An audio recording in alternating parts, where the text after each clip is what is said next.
এরিয়ায় তার সীমা নির্ধারিত নাই। সব কিছুর মধ্যে রহমানের বৈশিষ্ট্য জড়িয়ে যায়, বৈশিষ্ট্য সম্পৃক্ত হয়। এজন্য আল্লাহ রাব্বুল আলামিন কালামে পাকে সূরা আলে ইমরান 14 নম্বর আয়াতে চমৎকার করে জানিয়ে দেন, জুইনা লিন-নাসি হুব্বুশ শাহাওয়াতি মিনান নিসাই ওয়াল বানিনা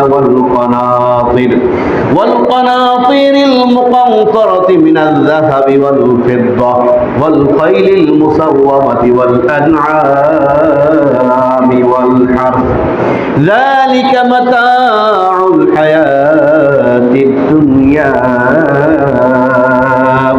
আল্লাহ রাব্বুল আলামিন বলেন, যুয়িনা লিন-নাস, মানুষকে সজ্জিত করা হয়েছে, মানুষকে সাজানো হয়েছে হুব্বুশ শাহাওয়াতি মিনান নিসা। এই মানব শিশু যখন পৃথিবীতে আসে, মায়ের সাথে তার ভালোবাসা হয়, বাবার সাথে তার ভালোবাসা হয়, সম্পর্ক জুড়ে যায়। হাঁটি হাঁটি পা পা করে যখন সন্তান মায়ের দুধ পান করে, মায়ের সাথে গভীর মমত্ব বোধে জড়িয়ে যায়। 2 বছর বয়স যখন পেরিয়ে যায়, 2.5 বছর বয়স যখন পেরিয়ে যায়, মা তখন দুনিয়ার নিজাম অনুযায়ী আল্লাহর হুকুম পালনের জন্য সন্তানকে দুধ পান থেকে বিরত রাখে। দুধ পান থেকে যখন বিরত রাখলো সন্তানকে, দুগ্ধপায়ী শিশু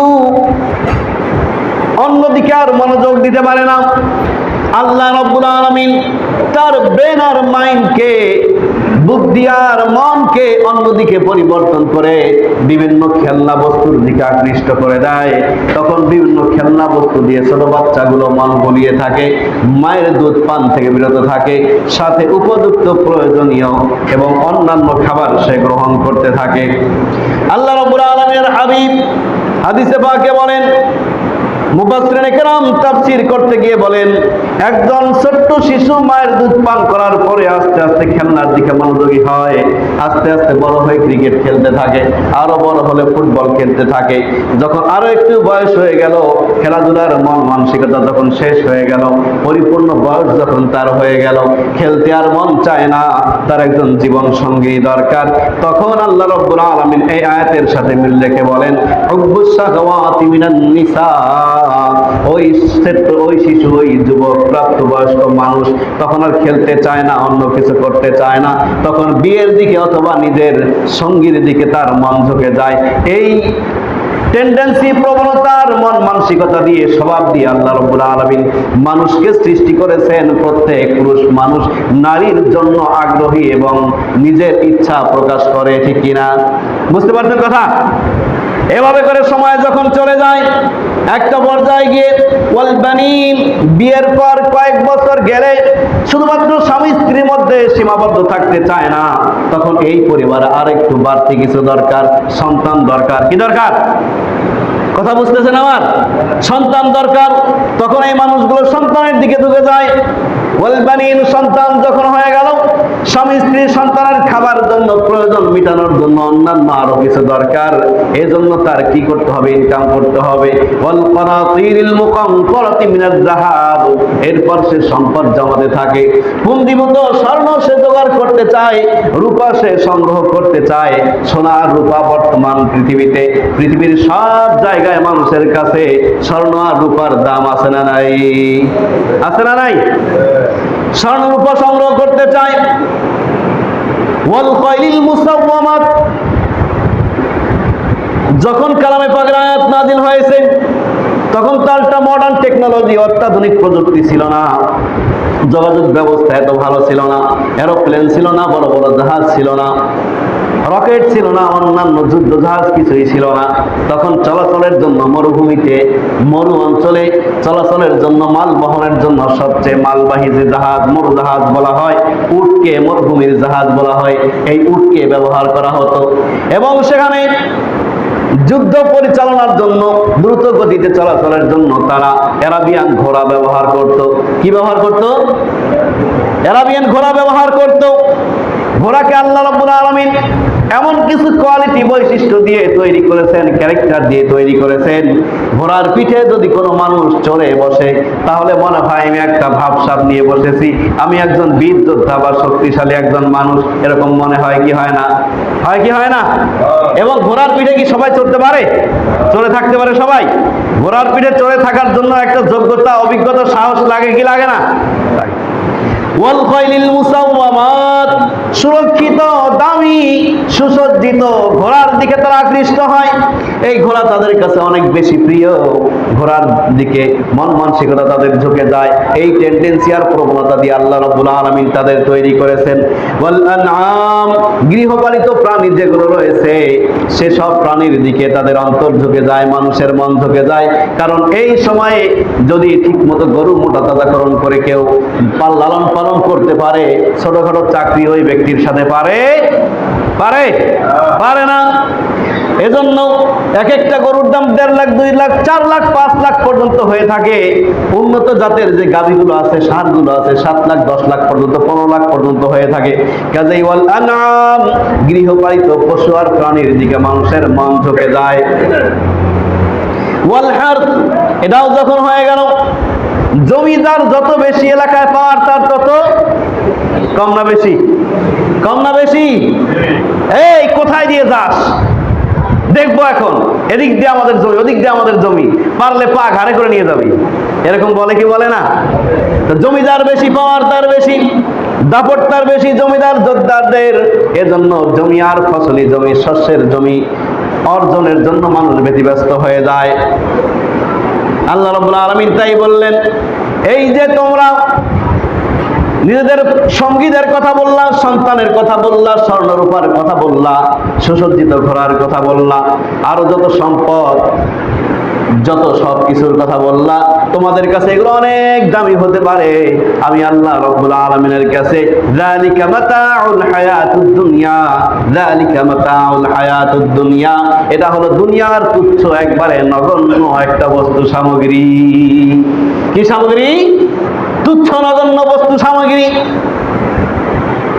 তারপরে আল্লাহ রাব্বুল আলামিন বলেন, ওয়াল্লাহু ইনদাহু হুসনুল মাআব, আল্লাহ রাব্বুল আলামিনের কাছে যা রয়েছে, দুনিয়ার পরের যে জীবন রয়েছে, স্থায়ী জীবন রয়েছে, চূড়ান্ত জীবন রয়েছে, সে জীবনের জন্য আল্লাহ রাব্বুল আলামিনের কাছে যা রয়েছে সেটাই হলো সবচেয়ে উত্তম আবাসস্থল, উত্তম সম্পদ। আর দুনিয়াতে যা আছে সবকিছু নিকৃষ্ট, নিম্নমানের, তুচ্ছ। বুঝতে পারছেন কথা? কেমন তুচ্ছ? পয়গম্বর আরবি সাল্লাল্লাহু আলাইহি ওয়াসাল্লাম তিরমিজি শরীফে বলেন, عن أبي هريرة رضي الله تعالى عنه قال قال رسول الله صلى الله عليه وسلم لو كانت الدنيا تعدل عند الله جناح بعوضة। পয়গম্বর আরবি সাল্লাল্লাহু আলাইহি ওয়াসাল্লাম বলেন, এই দুনিয়ার সম্পদ আর দুনিয়া যদি আল্লাহ রাব্বুল আলামিনের কাছে মশার ডানার মতো দাম থাকতো। কিসের মতো দাম? কিসের মতো দাম? মশার ডানার মতো যদি দাম থাকতো। এই উদাহরণ আল্লাহ রাব্বুল আলামিন কেন দিলেন? দৃষ্টান্ত উপমা অন্য অনেক বস্তু তো ছিল, কিন্তু মশার ডানার কথা কেন বললেন?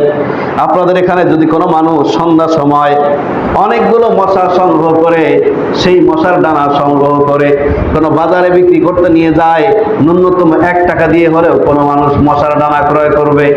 কিনবে? পৃথিবীর সব মশাকে একত্র করে যদি কোনো বাজারে বিক্রি করতে নিয়ে যাওয়া হয়, কোন বুদ্ধিমান বিবেকবান মানুষ 1 পয়সা দিয়ে 1 টাকা করে দিয়ে সেই মশার ডানা ক্রয় করবে না। যেহেতু মশার ডানা একেবারে তুচ্ছ নগণ্য, কোনো কাজে লাগে না, কেউ কিনতে চায় না। দুনিয়াটা আল্লাহর কাছে মশার ডানার সমতুল্য যদি দাম হতো, তারপর আল্লাহ রাব্বুল আলামিন কোন কাফের মুশরিকদেরকে 1 ফোঁটা পানি পান করার সুযোগ পৃথিবীতে দিতেন না। দৃষ্টান্ত বুঝছেন? তার মানে বোঝা গেল, প্রভাব প্রতিপত্তি, সম্পদ, দাপট, ক্ষমতা, বিলাসপ্রিয় জীবন যাপন, যা কিছুই দুনিয়াতে আছে আমার কাছে দামি হতে পারে, দুনিয়ার মানুষের কাছে দামি হতে পারে। কারণ দুনিয়ার মানুষকে সাজানো হয়েছে এই স্বভাব দিয়ে, ভালোবাসা দিয়ে, মোহ দিয়ে, ঠিক কিনা? আমাদের কাছে দামি হতে পারে, আল্লাহর কাছে এগুলোর বিন্দু মাত্র দাম নাই। যদি দাম থাকতো, আল্লাহর বিরুদ্ধে যারা চলে, আল্লাহর কোরআনকে নিয়ে যারা অবজ্ঞা করে, নবী আর রাসূলকে নিয়ে যারা অবজ্ঞা করে, আল্লাহর হুকুমের বিপরীতে যারা চলে, মুসলমানদের সাথে যুদ্ধ ঘোষণা করে, ইসলামী অনুশাসন মানতে চায় না, ইসলামী নিয়ম নীতি মানতে চায় না, মুসলমান দাবি করে, এ লোকগুলো মুনাফিক মার্কা মুসলমান যেগুলো আছে, কাফের, মুশরিক, বেঈমান, নাস্তিক, আল্লাহর রিজিক আর আল্লাহর নিয়ামত বিন্দু মাত্র তারা পেত না। যেহেতু সবাই পায়, এর একটা সূত্র হলো দুনিয়া আল্লাহর কাছে দামি না। দুনিয়া আল্লাহর কাছে কি না? দামি না। 2 নম্বর সূত্র হলো আর রহমান লিদ দুনিয়া, রহমান এমন একটা কোয়ালিটি, এমন একটা গুণ, কাছের দূরের নিকটের আর দূরের আপন পর, বন্ধু শত্রু সকলকে আল্লাহ রাব্বুল আলামিন এই রহমান নামক গুণ থাকার কারণে কি দিয়ে থাকেন? রিজিক দিয়ে থাকেন। যা হোক, আর রহমান আর রহিম সম্পর্কে আমরা বুঝলাম। এবার আসেন তেলাওয়াতকৃত 3 নম্বর আয়াতে দিকে আমরা একটু চেষ্টা করি যাওয়ার জন্য। কারণ 2টা বৈশিষ্ট্য বললাম। গোটা বিশ্ব জগতের মালিক হলেন আল্লাহ, যিনি সকল প্রশংসার মালিক। আলহামদুলিল্লাহি রাব্বিল আলামিন। 2 নম্বর গুণ জানতে পারলাম আর রহমানির রহিম। এবার যদি প্রশ্ন করেন, আমার আল্লাহ, আমার মালিক, আমার প্রভু, আমার রাজ্জাক, আমার খালিক, তার কি আর কোনো বিশেষ গুণ নাই? বিশেষ পাওয়ার ক্ষমতা নাই? আছে। এবার আল্লাহ রাব্বুল আলামিন বলেন, মালিক ইয়াউমিদ্দিন, তিনি হলেন এমন একটা দিন, এমন একটা সময়, সেই সময়ের মালিক। এই দিনের ব্যাখ্যা কোরআনুল কারীমে অনেক জায়গায় বিভিন্ন ভাবে এসেছে। কিসের ব্যাখ্যা? ইয়াউমুদ্দিন অথবা দিনের ব্যাখ্যা বিভিন্ন ভাবে এসেছে। দিন অর্থ প্রভাব, দিন অর্থ প্রতিপত্তি, আধিপত্য, এতাত, আনুগত্য, ইবাদত, বন্দেগী, দাসত্ব, নীতি, পথ, পন্থা, হিসাব, ফয়সালা, প্রতিদান, প্রতিফল, এসব অর্থে দিন কোরআনুল কারীমে ব্যবহৃত হয়েছে। এছাড়া অন্যান্য অর্থে এসেছে। তবে স্পেসিফিক্যালি, বিশেষভাবে কোরআনুল কারীমের এই সূরা ফাতিহার 3 নম্বর আয়াতে প্রতিফল দিবস বা বিচার দিবস অর্থে এসেছে। কি দিবস? বিচার দিবস।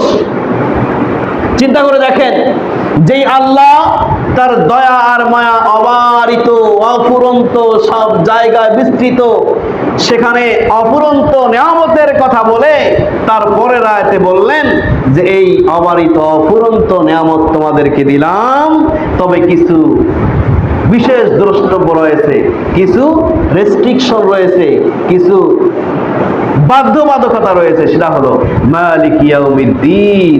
মনে রাখবা, যেখানে ইচ্ছা, যেভাবে ইচ্ছা, যা ইচ্ছা, যখন ইচ্ছা করতে পারবা না, ব্যবহার করতে পারবা না। মালিক ইয়াউমিদ্দিন, বিচার দিনের মালিক আমি আল্লাহ।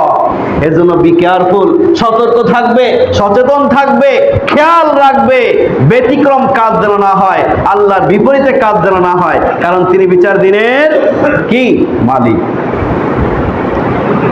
সম্মানিত হাজিরিন, আল্লাহ রাব্বুল আলামিন তার প্রিয় হাবিব সাল্লাল্লাহু আলাইহি ওয়াসাল্লামকে বিচার দিন সম্পর্কে বোঝানোর জন্য সূরাতুল ইনফিতারে চমৎকার করে প্রশ্ন আকারে বলেন, ওয়া মা আদরাকা মা ইয়াউমুদ্দিন।